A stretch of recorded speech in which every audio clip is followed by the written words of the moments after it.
Esto es Interlocuciones, un proyecto del Centro SIAM.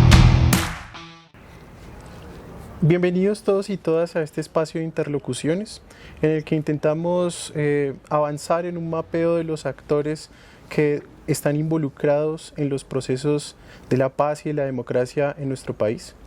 En esta ocasión nos acompaña Ángela Velandia Cruz, directora de la organización PAX en Colombia.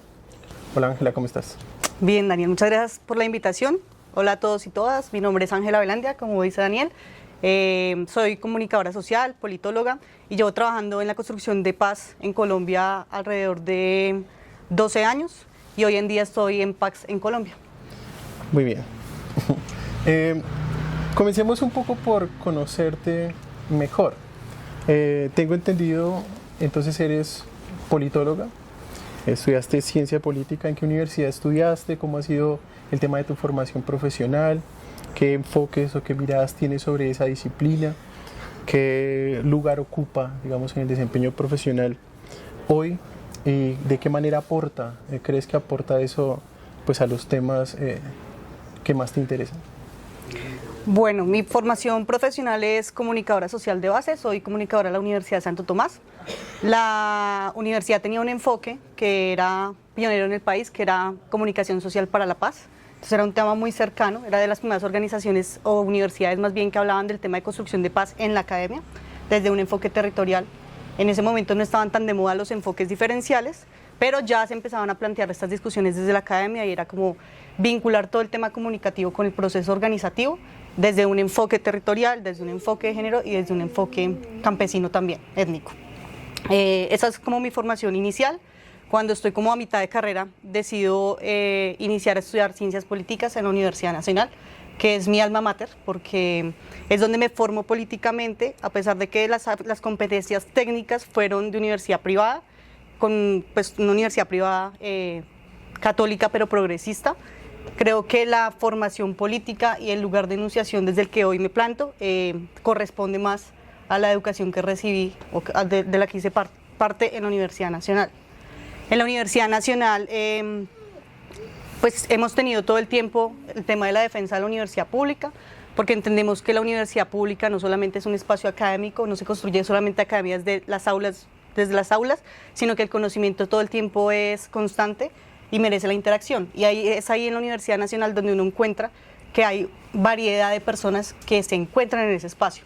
Y es la posibilidad de coincidir con personas que vienen de provincia, personas de estratos sociales distintos, personas con miradas y enfoques diferenciales y personas con las que hoy en día estamos construyendo paz. Ok, o sea, entiendo entonces que tu formación está repartida entre dos disciplinas que de algún modo se conectan y eso te da una cierta sensibilidad frente a ciertos procesos o realidades nacionales. Me llama mucho la atención este punto, además que, digamos, no es una novedad, pero pareciera que a veces no lo analizamos suficientemente y es justamente esta conexión de la universidad pública con los procesos territoriales o nacionales. Y sobre todo esta idea de que el aula, ¿no? Los lugares en donde nos formamos, no son solamente lugares en los que adquirimos unos conocimientos o unas pericias, sino espacios donde también hacemos parte de una formación política. ¿Podríamos contarnos un poco más sobre esa formación política en el campus universitario? Si hiciste parte de alguna organización estudiantil o si cuando estabas ya, digamos, en tu proceso de formación en la Universidad Nacional, hiciste parte de algún otro proceso más amplio que atravesara pues, el país.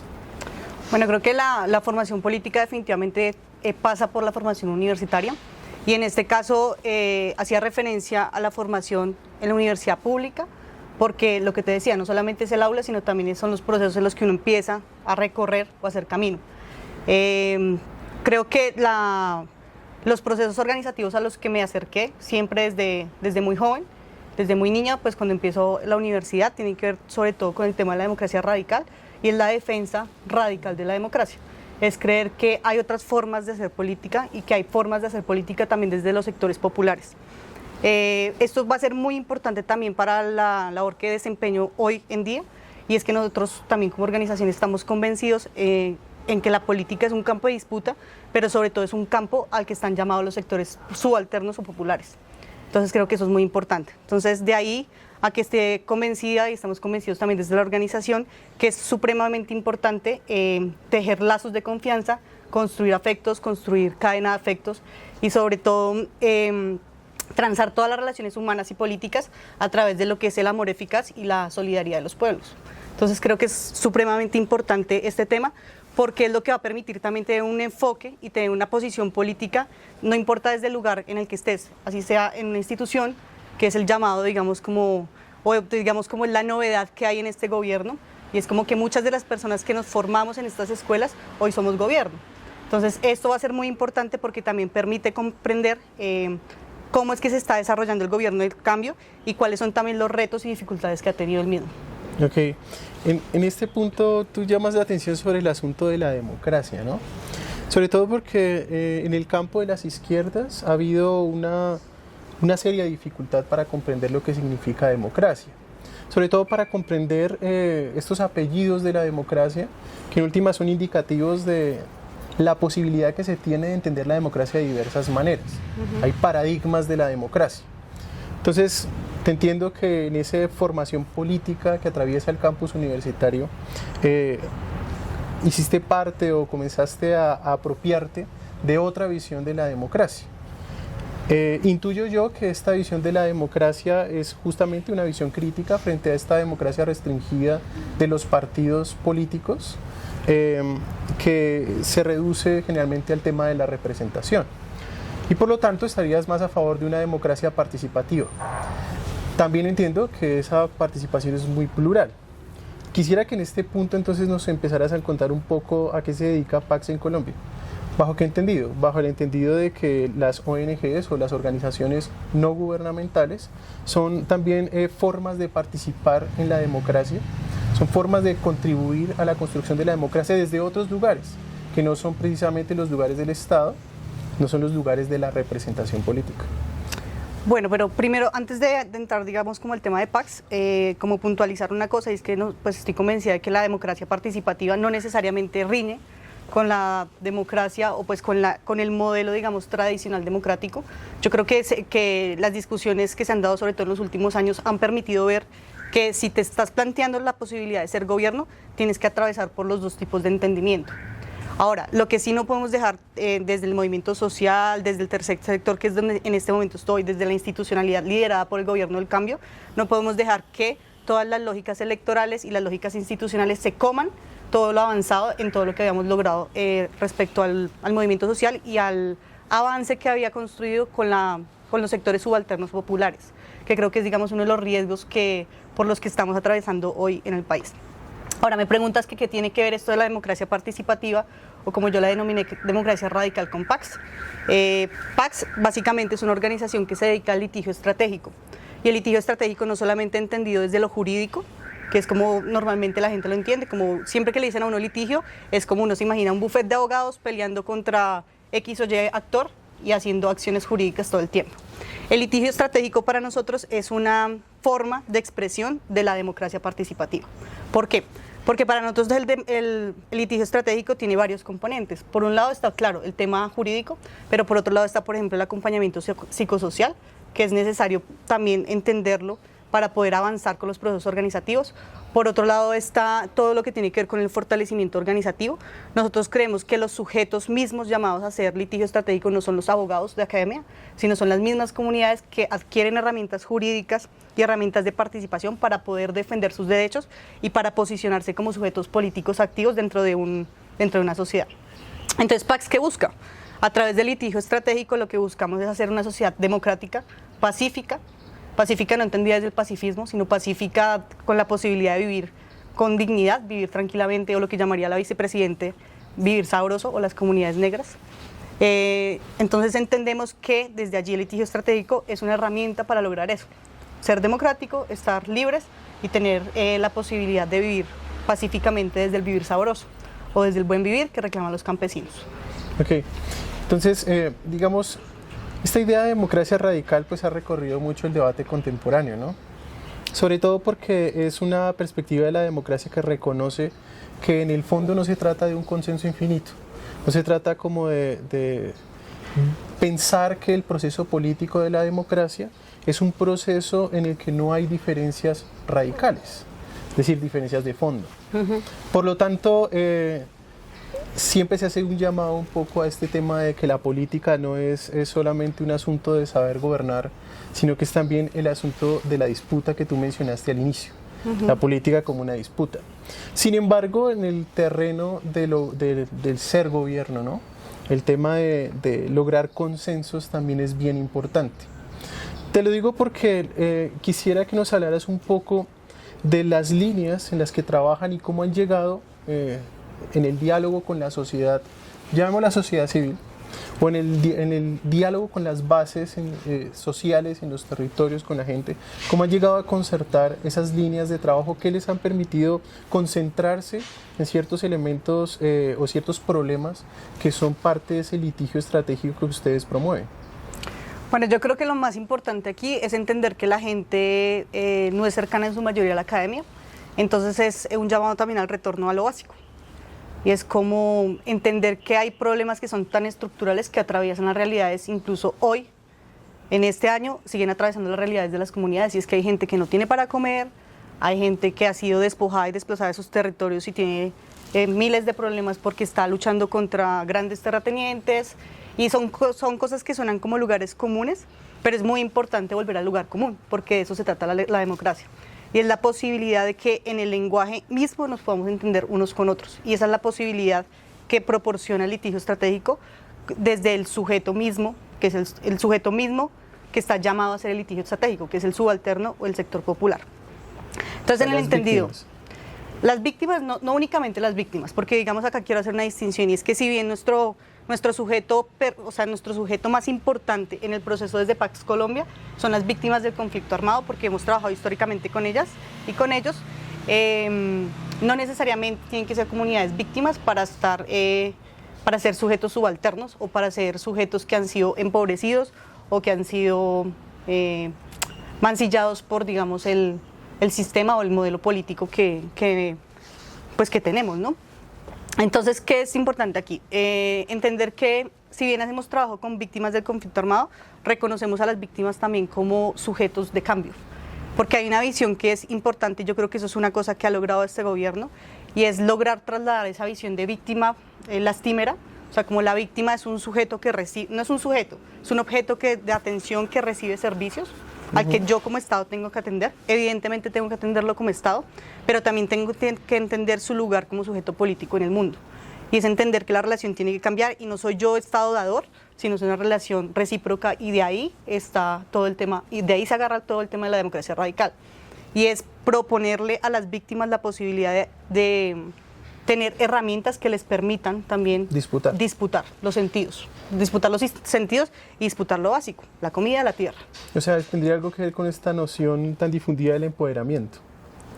Sí, lo que pasa es que yo no estoy tan de acuerdo con esa palabra de empoderamiento, porque es como muy desde la lógica democrática liberal, y es como yo, grandilocuente, te doy la posibilidad de que tú te empoderes, cuando ya eso lo que hace es pasar de largo, como no hacer reconocible o visible el proceso que tienen previamente las comunidades. Okay. Y es que las comunidades no nacieron ayer, ni nacieron con el gobierno del cambio, ni nacieron con la intervención de la cantidad de ONGs, el ONGerismo que está, digamos, en distintos territorios, sino la gente ya tenía un proceso, y es un proceso autónomo, democrático, libre, que claro que tiene que ser fortalecido, pero con herramientas que no necesariamente implican que partían de cero y que nosotros las empoderamos.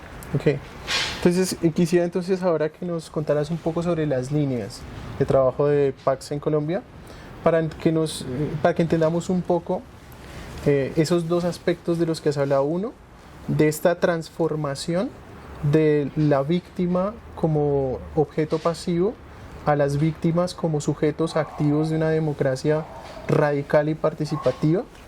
Y el otro tema, para ir profundizando un poco más, es sobre el asunto de cómo han desarrollado ustedes este litigio estratégico en cuanto a temas muy puntuales. Bueno, Pax Colombia, digamos que es una organización de carácter nacional, pero ha concentrado su trabajo. La organización lleva más o menos 25 años en Colombia. Nace como hija de un movimiento de paz internacional llamado Pax, nacido en Países Bajos, en lo que hoy se conoce como Países Bajos, antes pues Holanda.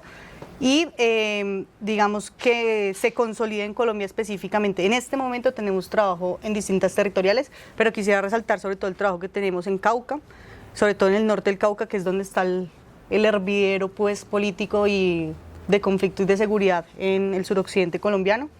Tenemos trabajo en el Meta, en lo que antes se conocía como la antigua zona de distensión, Uribe, Vista Hermosa, Macarena. Y tenemos trabajo también en el Caribe colombiano, específicamente en el Cesar y en la Guajira, pero concretamente en el corredor minero del Cesar, que es donde están las 2 o 3 grandes multinacionales del carbón, que son Drummond, Prodeco y CNR. Entonces, ¿qué hacemos nosotros? A través de tenemos más o menos 6 líneas estratégicas, pero quisiera ahondar te las voy a mencionar, pero quisiera ahondar como en 3, que es lo que nos va a permitir también tener la discusión sobre esto que me estás planteando, y es cómo se hace el litigio estratégico. Entonces, tenemos una línea que trabaja todo el tema de construcción de paz. Este tema de construcción de paz se hace desde el fortalecimiento organizativo de las comunidades que acompañamos. Entonces, lo que hacemos es, cuando llegamos al territorio, pues conocemos, hacemos como un abordaje de qué organizaciones sociales están en el territorio, qué organización social le hace falta fortalecimiento y en qué línea, y empezamos a trabajar a partir de ello, sobre el diagnóstico de las necesidades, que es un diagnóstico siempre participativo. Entonces, importantísimo todo el tema de construcción de paz. Lo segundo es que trabajamos, que creo que es por lo que es más reconocido EPAX en Colombia, es todo el tema de empresas y derechos humanos. Nosotros estamos convencidos de que las empresas, sobre todo extranjeras, que han venido a Colombia, digamos, a hacer explotación de recursos de manera legal, claramente, ¿sí? con digamos, la venia de los gobiernos anteriores, incluso de este gobierno, tienen que cumplir con unos estándares mínimos de debida diligencia o los principios rectores de Naciones Unidas en clave de los derechos humanos. Entonces nosotros lo que hacemos es trabajamos todo el tema de empresas, específicamente en el Caribe, por ejemplo, con todo el tema del carbón y el monocultivo de palma y su relación con el respeto a los derechos humanos. Esa es la segunda línea. La tercera línea que trabajamos es todo lo que tiene que ver con reclutamiento forzado. Esta línea específicamente ahorita la estamos trabajando en el norte del Cauca, Jambaló, Caloto, bueno, toda esta zona, con todo, digamos, como la expansión de las disidencias después del proceso de paz, de la firma del acuerdo de paz. Y trabajamos también el tema de reclutamiento en Quibdó, junto con otras organizaciones que también son como organizaciones hermanas. Trabajamos todo el tema de reclutamiento también en Quibdó, prevención del reclutamiento. Y en ese esfuerzo, digamos, como de la prevención del reclutamiento, estuvimos trabajando también en todo el tema de justicia transicional, porque ustedes saben que el reclutamiento también tiene que ver mucho con las desapariciones forzadas. Claro. ¿Sí? Entonces, ese es, digamos, como el tema. Entonces, hemos dicho construcción de paz, empresa y derechos humanos, reclutamiento, y otro tema importante, digamos, como que también el trabajo de PAC es reconocido por eso, es todo el tema de desaparición forzada. Lo que hacemos es acompañar casos o familiares de víctimas de desaparición forzada que buscan a sus familiares, sobre todo familiares que se han perdido en el marco del conflicto armado. Y lo que hacemos es acompañamos la documentación de casos, la articulación institucional y posibilitamos todo el fortalecimiento organizativo, pues que ya tendremos posibilidad de hablar más adelante. Y lo último, digamos, como que quisiera resaltar del trabajo que hacemos es todo el tema de justicia transicional. Creo que estamos enfocados mucho al tema de justicia. Tenemos casos, como somos una organización de litigio estratégico, acompañamos casos en justicia ordinaria, en justicia transicional, jurisdicción especial para la paz, y también en lo que se llamaba justicia y paz, que era como la jurisdicción especial para cuando se desmovilizaron los paramilitares. Entonces tenemos acompañamiento en las 3 líneas, pero sobre todo quisiera hablarles de la justicia transicional, que creo que es la que hoy nos convoca, o la que tiene más retos en este momento, pues en clave de lo que hemos llamado, o lo que el gobierno ha denominado la paz total. Ok, pero digamos, antes de concentrarnos en ese tema, que creo que también es muy importante, ustedes hacen trabajo entonces en las zonas más bien periféricas del país. Según lo que te entiendo, no tienen una presencia, no están trabajando en las urbes o en las periferias de las grandes urbes del país. Supongo yo, porque las zonas periféricas que tú mencionaste el Cauca, mencionaste el Meta, mencionaste la costa en el norte, han sido como zonas rojas, ¿no? Zonas de alto conflicto, de alta intensidad del conflicto armado interno. ¿Qué podrías decir, qué podrías decirnos al respecto a propósito de esta distancia que generalmente se construye, a propósito de la no integración de estas zonas periféricas en lo que llamamos la democracia colombiana? ¿Por qué te lo pregunto? O sea, tenemos una democracia, generalmente está muy concentrada, no solamente el poder, sino también la riqueza ha sido muy concentrada. Estas formas de concentración de poder y de riqueza afectan mucho a las zonas periféricas porque las zonas periféricas se vuelven lugares de extracción, ¿cierto? De extracción de minerales, de grandes concentraciones de tierra, de explotación, etc. Y esos lugares, evidentemente, donde se da eso, también hay podríamos llamarlos unas mafias, ¿no? Políticas que dominan en esos territorios y que facilitan todo ese proceso de extracción. Eso genera necesariamente un sistema de exclusión que hace que el discurso de los derechos humanos o el trabajo en torno a los derechos humanos se haya vuelto muy importante.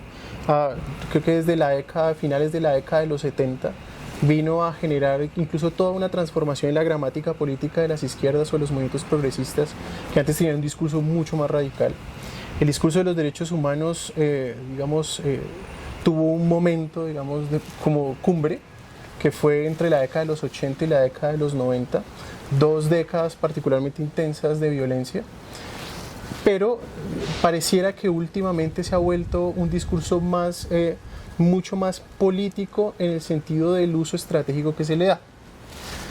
Y en ese uso estratégico, casi siempre esas zonas periféricas desaparecen en términos de los contenidos que allá se le dan a los derechos humanos. Entonces, cuando tú me hablas de justicia transicional, estamos hablando de un proceso que permita transitar más allá del conflicto, pero sin olvidar el conjunto de los problemas y de las afectaciones que se produjeron en el marco del conflicto, a fin de que ese sistema de justicia transicional produzca verdad, justicia, reparación y no repetición. Entonces, la pregunta concreta que te quiero hacer con respecto a eso es precisamente cómo es ese trabajo con los derechos humanos en esas zonas. Se ha vuelto o si sigue siendo un discurso que protege a los individuos respecto de la arbitrariedad del Estado, o si tiene un contenido político respecto de la democracia que permita pensar la inclusión de esas personas que habitan en las periferias y que sistemáticamente están excluidas de la riqueza y del poder. Bueno, yo quisiera hacer como una distinción acá, y es que yo no creo que la discusión se centre, valga la redundancia, en centro-periferia, en el caso de Colombia, porque yo sí creo que nosotros desde el centro, ahí sí atendiendo la categoría, hemos desdibujado o hemos desestimado las dinámicas de la política regional y de las élites regionales, y eso es un problema también que tenemos, incluso para hacer lecturas políticas desde el centro.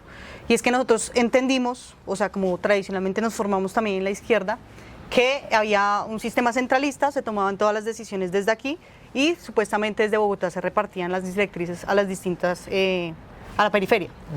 Pero yo creo que tenemos que reevaluar también esa forma de ver el país, y es que yo no creo que la periferia haya sido inerte, no creo que la periferia haya sido pasiva más bien, sino yo creo que la misma periferia o las élites regionales o las dinámicas también extractivistas de cada uno de los territorios en los que hoy, por ejemplo, hacemos presencia, configuraron también las dinámicas del centro. Yo sí creo que hubo una disputa allí importante y fue una configuración conjunta. Yo he venido planteando, digamos, como esto en distintos escenarios porque yo sí creo que tenemos una visión pues equivocada de cómo se ha configurado la política colombiana. Señor. Tú ahorita mencionabas que trabajan también con personas que hicieron parte del proceso de justicia y paz año 2005 hasta el día de hoy. Una pregunta es, ¿cómo se diferencia en términos legales o del litigio estratégico que hacen ustedes ese abordaje a ese tipo, a esas diferentes personas que hicieron parte de uno u otro proceso? Me explico. O rehago la pregunta. ¿Cuál es, en términos jurídicos, las ventajas o desventajas para términos de reinserción, restablecimiento de derechos, etcétera, etcétera, a las personas que fueron parte del conflicto, fueron víctimas del conflicto, etcétera, que las acoge esa ley. Digamos, ¿cuál de esas alternativas o cuál de esos marcos legales más bien ofrecen una mejor inserción? ¿Sí? Después a mí no me gusta el término inserción en la sociedad, ¿cierto? Porque eso no, pero generalmente se usa el término como reinserción o volver a la vida así. ¿Cuál de esos mecanismos legales o de esos aparatos legales tiene un mayor enfoque de restablecimiento de derechos, restablecimiento a la sociedad civil? Porque lo que vimos con muchos de quienes participaron en Justicia y Paz fue que salieron a hacer un poco lo mismo. Pero incluso cuando vemos lo que pasó con la JEP, pues uno de esos resultados tiene hoy en día pues un gran actor que son las disidencias, ¿sí? No sé si eso sea parte del marco legal, parte de las limitaciones que tienen esos marcos legales para incluir a los personajes en cuestión, o cuál es esa diferencia, pues cuál es esa ventaja, desventaja y cuál es esa manera de abordar o de trabajar con las personas según pues el acuerdo que los acoge.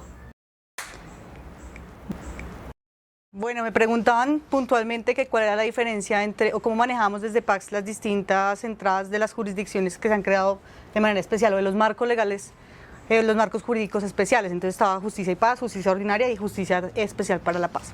Yo creo que hay que entender que lo jurídico responde a la situación política del país. Entonces, cada marco jurídico respondió a un momento específico de la historia colombiana. Entonces, desde ahí hacemos la entrada desde litigio estratégico. Entonces, Justicia Ordinaria, pues están los mecanismos, ahí acompañamos víctimas sobre todo de restitución de tierras. Entonces, acompañamos víctimas que tienen procesos de restitución de tierras, sobre todo en el Caribe colombiano, y tienen litigio contra sobre todo multinacionales del carbón, Drummond, Prodeco y CNR. Entonces, comunidades que han sido desplazadas y despojadas y que hoy, pues mayoritariamente esos terrenos que eran de su propiedad, corresponden, por ejemplo, a zonas de explotación minera. Esos son los que acompañamos en Justicia Ordinaria. También acompañamos en Justicia Ordinaria, por ejemplo, el caso que es clásico, de 4 sindicalistas asesinados del mayor sindicato del carbón del país, que es Intraminergética. Entonces, es un sindicato de la empresa Drummond. Hay 4 sindicalistas que fueron asesinados y hoy acompañamos pues todo el proceso jurídico de acompañamiento de los familiares víctimas de esos asesinatos. En Justicia y Paz tenemos nuestro objeto, nuestro sujeto son las víctimas. No es como que nosotros vamos a acompañar, por ejemplo, a los postulados en Justicia y Paz, sino más bien nosotros lo que hacemos es acompañamos a las víctimas en todo el procedimiento jurídico de Justicia y Paz. Y en el caso de la Jurisdicción Especial para la Paz, pues que tiene otra figura y es como otra forma de ver la justicia que es más de carácter restaurativo, y es que allí el centro de esto son las víctimas. Y es cómo logramos justicia, verdad, reparación y garantías de no repetición para las víctimas, y eso tiene otros procedimientos distintos en lo jurídico.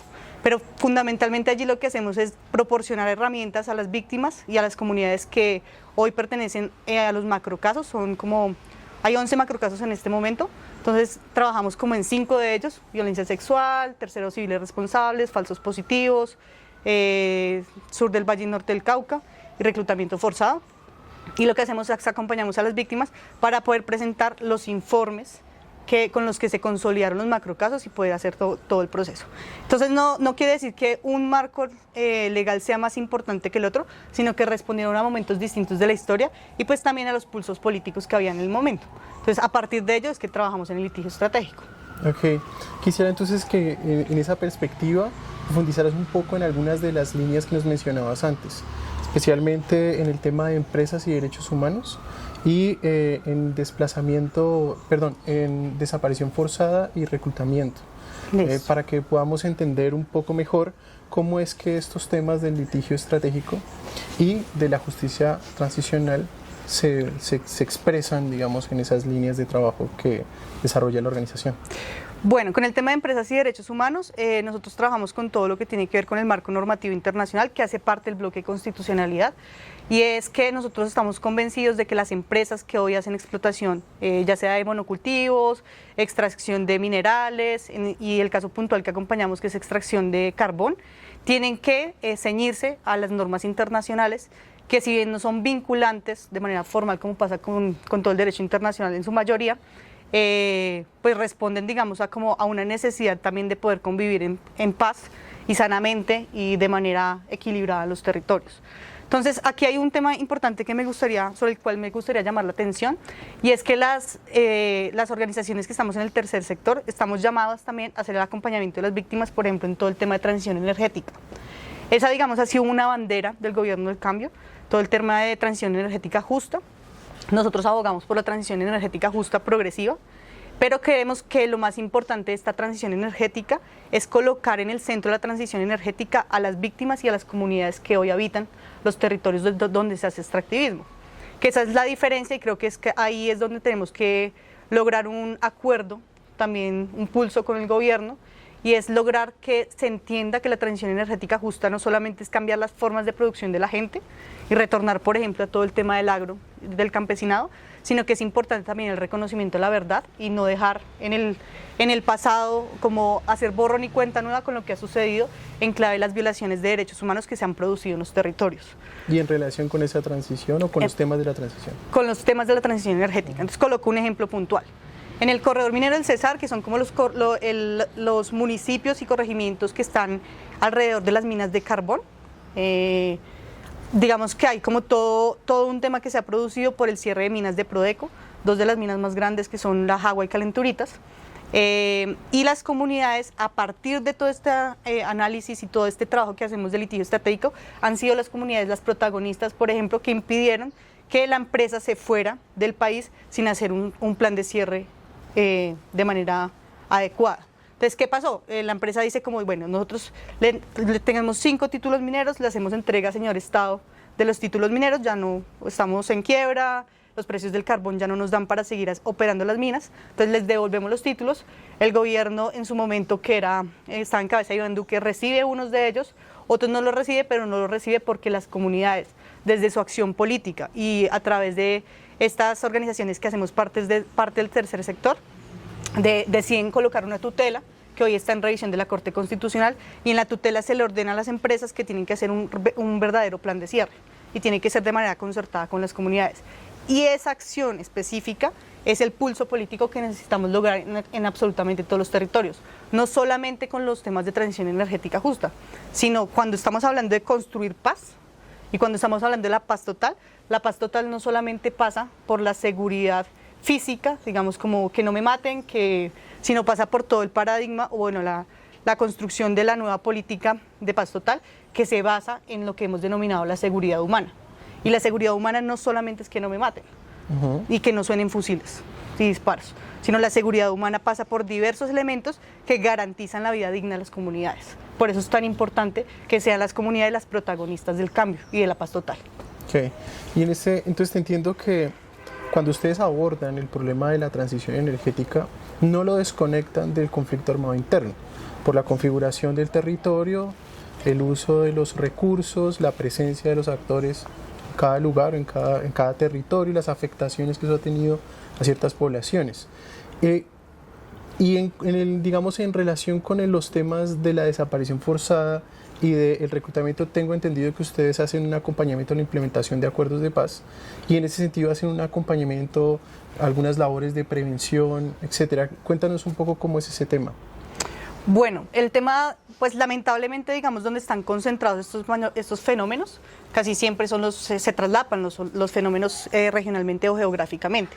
Entonces tenemos, por ejemplo, en el norte del Cauca, que se traslapan todos los fenómenos. Está el tema de extractivismo, está el tema de minería, está el tema de presencia de actores ilegales, está el tema de presencia de actores armados, está todo el tema de reclutamiento y de desaparición.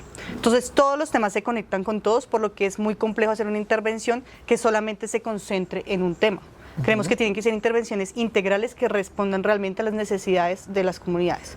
Por eso, cuando nosotros formulamos alguna intervención o formulamos algún proyecto con algún territorio geográfico en específico, lo hacemos de manera concertada con la gente. Nos sentamos a trabajar los proyectos de manera conjunta, incluso en la redacción, como una lluvia de ideas y decimos cuáles son las necesidades y cuáles son los temas que tenemos que atender. Entonces, por ejemplo, en el tema de desaparición forzada, les voy a hablar de un caso puntual que es el del Caribe. Y es, en el Caribe hay más o menos como unos 4.602 casos de desaparición forzadas registrados. Porque ustedes saben que en ese tema siempre hay subregistro, porque antes a la gente se le desaparecía el familiar y como estábamos en la dinámica del conflicto, se normalizaba y se decía como, ah, no, pues eso es normal. Sí, como que nadie decía, ah, no, mi papá salió y no volvió. O sea, como pues le pasaba al vecino, me pasaba a mí, entonces todo el mundo lo veía de una manera normal. Entonces, ¿qué es lo que se ha hecho puntualmente allí en el Caribe? Se acompañó la creación de la primera organización de víctimas de desaparición forzada, que se llama AMDAC. De desaparición forzada no se había hablado en el Caribe. Entonces, esa es una organización que hoy junta más o menos unas 82 familias, familiares, o de más bien familiares de personas dadas por desaparecidas, y son ellos hoy, no PACS, los que están liderando el proceso de búsqueda de sus seres queridos. Entonces, ahí también hay un cambio, digamos, en la política incluso, y es que cuando firma el acuerdo de paz se crean todas las instituciones del sistema, ¿sí? De integral de verdad, justicia, reparación y garantías de no repetición, entre los cuales está la unidad de búsqueda. La unidad de búsqueda, digamos, ha hecho una labor muy importante, pero digamos como que ha sido un aporte importante de las comunidades hacer el llamado y entender que la búsqueda no es una búsqueda solamente del Estado, sino también las personas mismas, que son los familiares, son los que han emprendido las acciones de búsqueda durante muchos años. Y esas acciones de búsqueda tienen que ser reconocidas y tienen que ser también parte, o sea, tienen que lograrse sistematizar dentro de los procesos de búsqueda. Entonces, por ejemplo, allí lo que hemos hecho ha sido una articulación con la Fiscalía, que era antiguamente la que hacía la mayoría de búsquedas y prospecciones antes de que existiera la unidad de búsqueda. Y lo que se hace es hacer una articulación y lograr que sean las comunidades mismas las que lideran el proceso de búsqueda.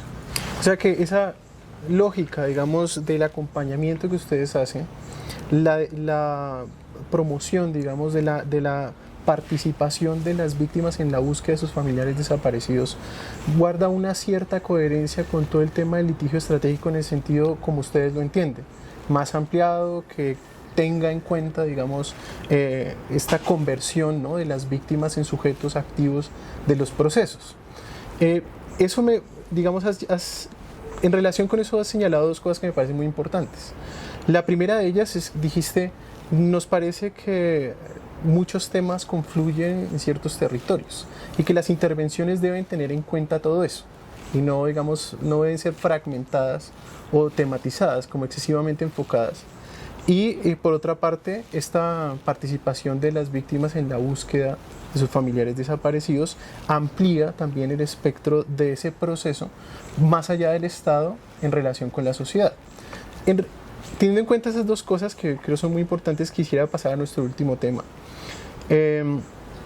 Por una parte, quisiera que nos contaras un poco cuál ha sido la participación de las víctimas en la construcción de la propuesta de la paz total, que es una propuesta del gobierno actual, que reconocemos como un gobierno de cambio con todas sus dificultades, y la otra es cómo entienden ustedes el proceso de la paz total, teniendo en cuenta que este proceso no tiene uno o dos protagonistas, sino que es un proceso que pretende, digamos, vincular la figura digamos, de una responsabilidad ciudadana, de una responsabilidad democrática a la sociedad en su conjunto. Bueno, pues, ¿cuál ha sido el papel de las víctimas, digamos, en la construcción de la política de paz total? Yo creo que es importante hacer un reconocimiento a cuáles son las disputas históricas que han hecho las comunidades, sobre todo de la ruralidad, y es que, y también los aprendizajes que se hicieron con el tema de la firma del acuerdo de paz.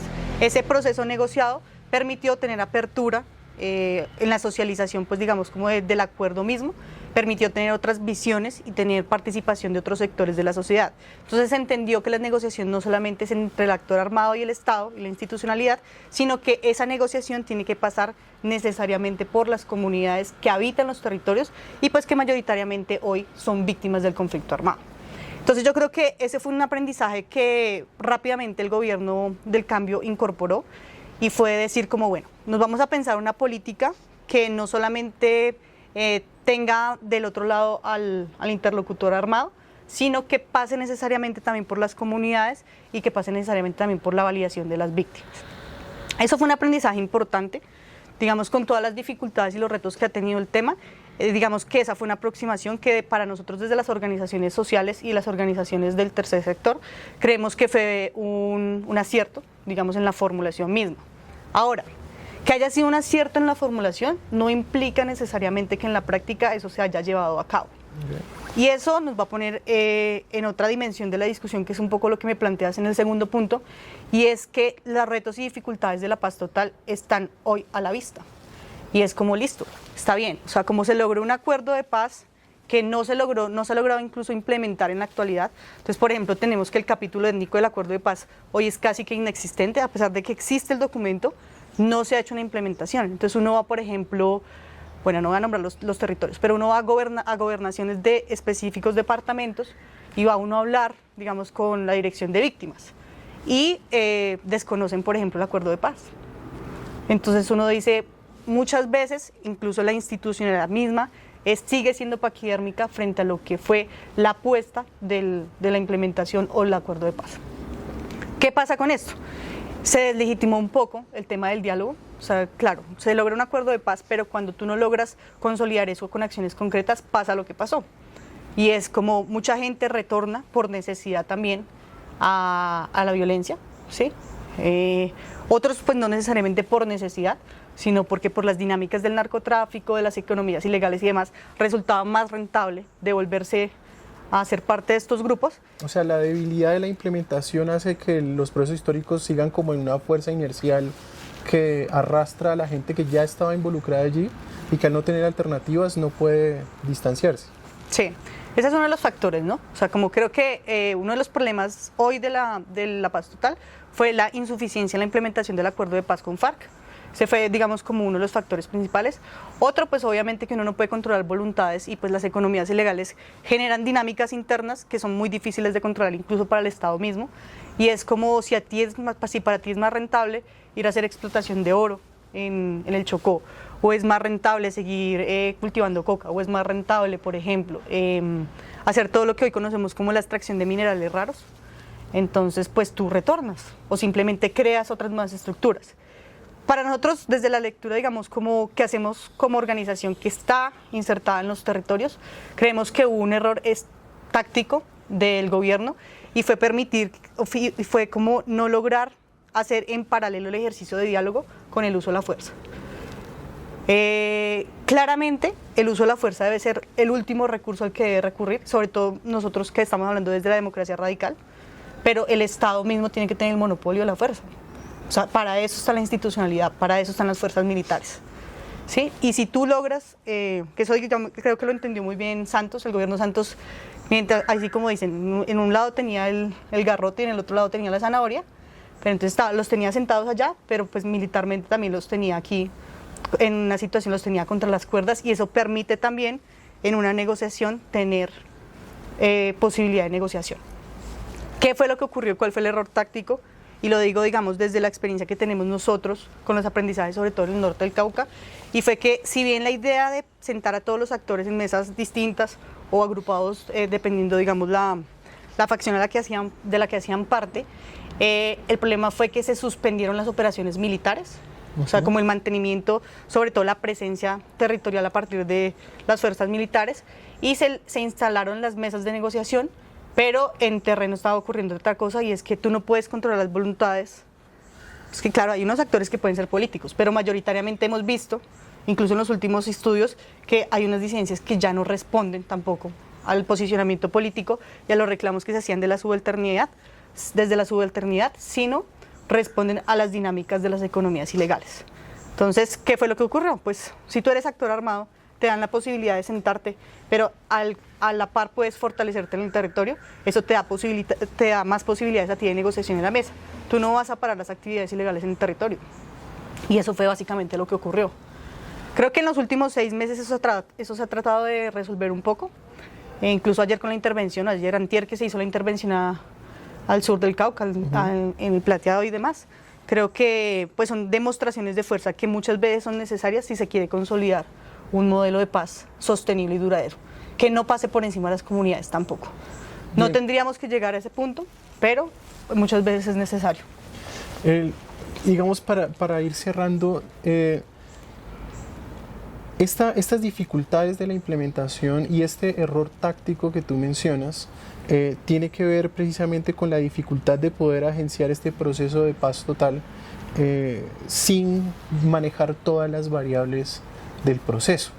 Creo que ese es uno de los asuntos que convoca a la sociedad colombiana en su conjunto a hacerse parte de ese proceso y no entenderlo como se han entendido los otros acuerdos, como un acuerdo entre dos actores del conflicto, que generalmente excluyó a las víctimas, sino más bien como un acuerdo de la sociedad toda en torno a la necesidad o el deseo de vivir por fuera de la situación de guerra y de conflicto permanente. Como te preguntaría, para cerrar, entonces, ¿cómo has visto la forma en que el gobierno del cambio y cómo la sociedad o algunos actores de la sociedad que tienen visibilidad y una participación importante en la configuración de la opinión pública han manejado este tema? Porque a diferencia de otros acuerdos donde ese acuerdo ha sido casi que el centro, digamos, de una apuesta política, como sucedió con el segundo gobierno de Santos, parcialmente en el primero, pero creo que en el segundo se hizo mucho más énfasis. En este gobierno, el proceso de la paz total tiene en relación con el proceso de reformas sociales, pareciera que el proceso de la paz total ha pasado a una condición periférica, ¿no? Como que no se le ha dado la importancia porque pareciera ser que la cuestión mediática ha apuntado más al tema de la negociación con el ELN. Entonces, me gustaría saber qué posición tienen ustedes sobre cómo en la opinión pública se han manejado estos temas y si ese manejo ha impedido justamente, o ha agenciado, perdón, ha producido, ha provocado que se cometan esos errores tácticos. Bueno, yo creo que son varias cosas. Lo primero es que se sabía que, pues para nadie es un secreto, digamos, que el aparato mediático está mediado también por relaciones de poder y pertenece también a unas élites específicas que tienen unos intereses económicos y políticos puntuales y eso pues lo hemos visto aquí, en cualquier lugar, va a ser siempre igual. Entonces creo que el error táctico fue la lectura que se tuvo que hacer desde gobierno de cómo manejar también el tema mediático. Y es como tú no puedes indilgarle únicamente o la responsabilidad exclusiva a la prensa y al manejo que le ha dado a la situación porque sabías de entrada que la prensa iba a ser oposición.